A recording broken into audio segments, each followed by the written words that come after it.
Halo sahabat cerdas, Assalamualaikum warahmatullahi wabarakatuh.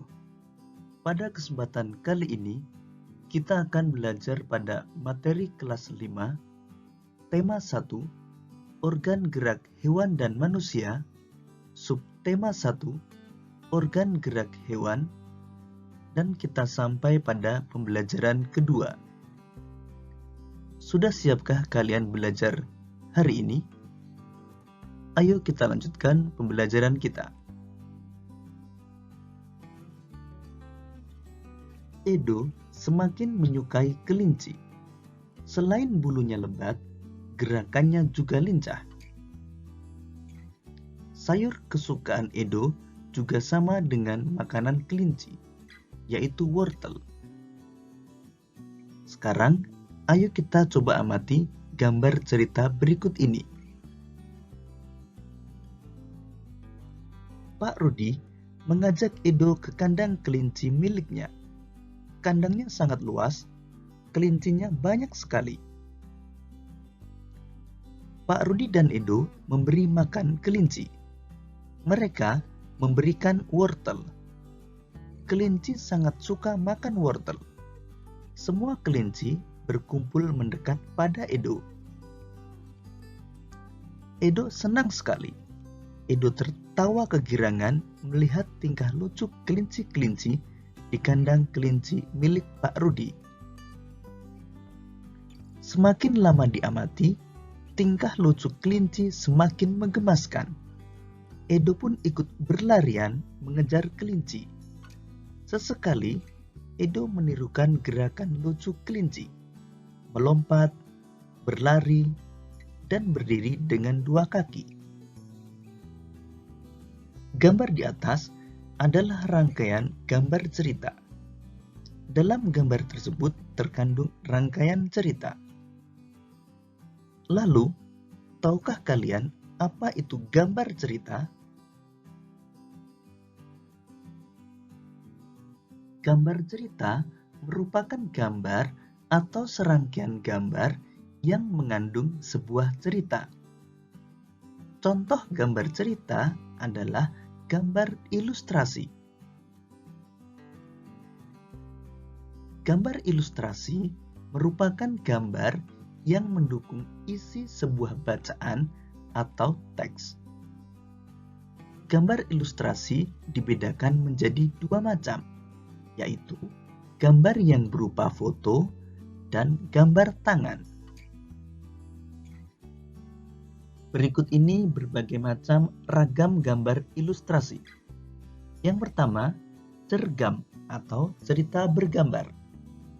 Selanjutnya, komik, kemudian pamflet, cover, kartun, dan karikatur. Cergam atau cerita bergambar merupakan suatu seni yang menggunakan gambar-gambar tidak bergerak yang disusun sedemikian rupa sehingga membentuk rangkaian cerita. Inti dari cergam adalah narasinya, sedangkan gambar hanya sebagai ilustrasi pelengkap. Komik merupakan gambar berurutan yang membentuk alur cerita. Terdapat teks cerita yang singkat dan ringkas, disampaikan lewat percakapan, dan biasanya bersifat lucu dan menghibur. Pamflet merupakan selebaran berupa tulisan yang dapat disertai dengan gambar maupun tidak disertai dengan gambar. Pamflet bertujuan untuk menyampaikan pesan atau informasi kepada pembaca. Cover merupakan kulit atau sampul pada buku atau majalah. Gambar cover memuat atau mewakili isi buku, sehingga terlihat menarik.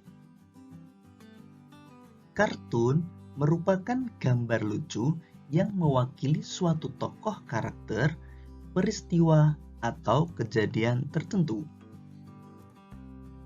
Karikatur merupakan gambar atau penggambaran suatu objek yang dibuat dengan cara melebih-lebihkan ciri khas objek tersebut. Pada karikatur tidak membentuk jalinan cerita. Untuk dapat membuat gambar ilustrasi, kamu harus memperhatikan langkah-langkah berikut ini. Pertama, menentukan gagasan. Gagasan bersumber dari bacaan. Setelah menentukan gagasan, tentukanlah adegan apa yang akan digambar. Siapa saja tokohnya, bagaimana suasananya, serta media yang akan digunakan. Yang kedua, membuat sketsa. Sketsa adalah rancangan gambar yang dibuat sesuai dengan gagasan. Membuat sketsa harus berhati-hati. Perhatikan bagaimana tata letak dan ukuran objek yang digambar. Dan yang ketiga, melakukan pewarnaan. Pewarnaan dapat dilakukan dengan dua cara. Pertama, memberi warna sesuai dengan aslinya, dan yang kedua, memberi warna berdasarkan imajinasi sendiri.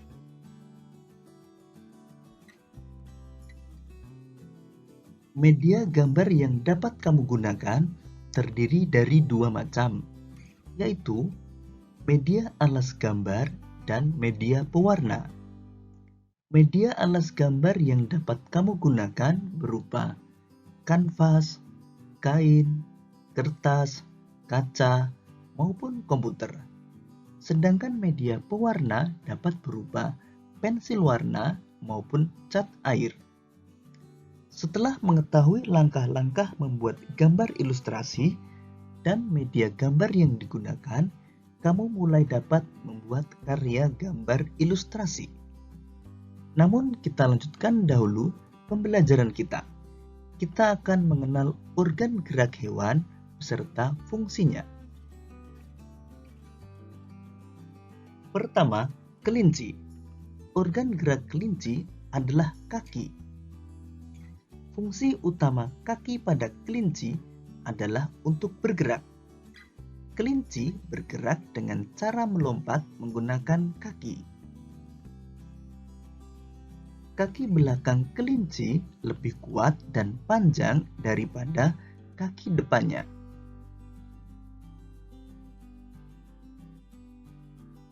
Sedangkan ikan memiliki organ gerak berupa sirip. Fungsi utama sirip adalah membantu ikan berenang. Sirip ikan terdiri dari sepasang bagian yang ada di kanan dan kiri, serta sirip ekor yang ada di belakang. Sirip-sirip ini yang mendorong ikan untuk bergerak maju ke depan, berbelok, dan memutar balik. Organ gerak katak adalah kaki. Kaki katak memiliki selaput di antara jari-jarinya yang berfungsi untuk membantu katak dalam berenang. Otot kaki belakang pada katak sangat kuat, sehingga katak dapat melakukan gerakan melompat dengan jarak yang jauh dan cepat. Organ gerak burung adalah sayap dan kaki. Pada burung yang tidak dapat terbang, misalnya burung unta, maka kaki burung ini sangat kuat karena digunakan sebagai alat gerak utama. Namun pada burung yang dapat terbang, maka alat gerak utama berupa sayap. Burung bergerak dengan cara mengepakkan sayapnya sehingga dapat terbang di udara. Pada burung yang dapat terbang, kaki berfungsi untuk bertengger dan mencengkram makanan. Organ gerak ular adalah otot perut dan rangka tubuh. Ular bergerak menggunakan tulang belakang dan tulang rusuk yang dibalut dengan otot-otot yang lentur dan kuat. Dengan bentuk tubuh dan banyaknya ruas-ruas tulang belakang, menyebabkan ular bergerak dengan cara meliuk-liukkan badannya ke kanan dan ke kiri dengan cepat, atau disebut juga dengan melata. Kadal merupakan salah satu jenis reptil yang juga dikenal dengan hewan merayap. Kadal merupakan reptil yang bergerak dengan menggunakan 4 kaki. Fungsi kaki pada kadal yaitu membantu kadal berjalan di daratan maupun berenang di permukaan air. Kaki kadal juga dapat digunakan untuk memanjat.